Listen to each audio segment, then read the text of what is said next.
future, we no longer speak of police or soldiers. They have become something more. Guardians, protectors of peace, unity, and order. In the year 2350, humanity has transcended the need for violent conflict. The protectors of society are no longer defined by force, but by wisdom, foresight, and advanced technology. Their role is no longer to fight wars or enforce laws, but to ensure harmony on a planetary scale. They are the embodiment of justice in its purest form, guiding us not with power, but with understanding. But in the past, it was different. In our time, soldiers and police were seen as the line between order and chaos.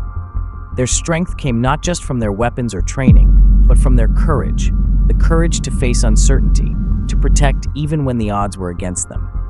They were men and women who chose service, who chose to put the welfare of others above their own. In the future, every protector is equipped with conscious tech, a system that allows them to anticipate danger before it even occurs.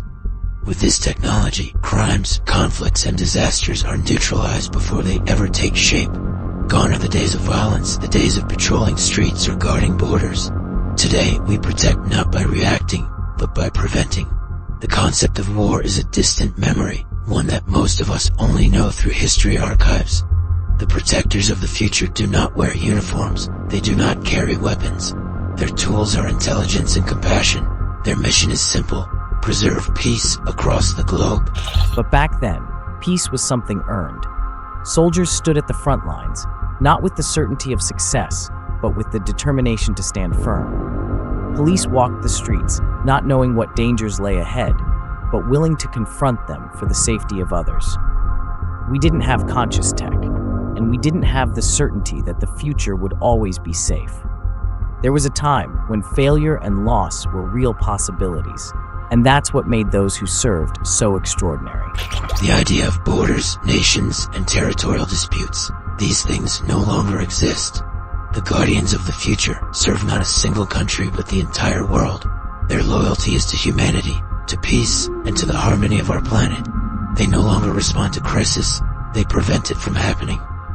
They are the final evolution of what once were soldiers, police officers, and defenders of nations. They are called Unity Guardians, beings who have mastered the art of peacekeeping, not through force, but through foresight. But in our world, there was beauty in imperfection. Our soldiers, our police, they weren't perfect. They were human.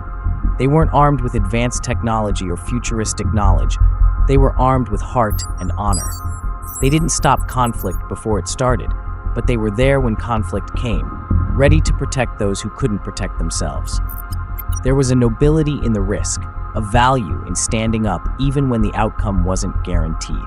In the future, the idea of a battlefield has been replaced by something greater, a field of unity where collaboration and understanding reign. Guardians are not seen as enforcers but as counselors, mentors to the world's citizens.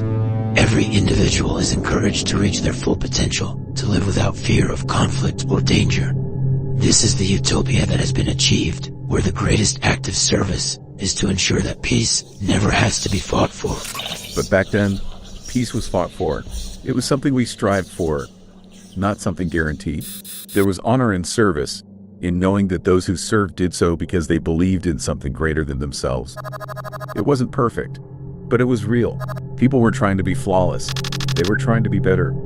And that's what made them special. In the future, every individual is trained to be a peacekeeper, learning from childhood how to mediate, how to resolve conflict before it arises. Police, as you knew them, no longer exist, for there is no crime. Soldiers no longer march into battle, for there are no wars. We are a world of peace, not because we are perfect, but because we have evolved beyond the need for violence. The unity we have achieved is the ultimate service to humanity. But will people still have heart? Will they still have the courage to serve, even without the danger? The protectors of the past were driven by something deeper: love for their country, their families, their fellow citizens. I wonder if that's something technology can replace. I wonder if, in this future, people will still understand the sacrifice it takes to serve, or if that, too, will become a distant memory.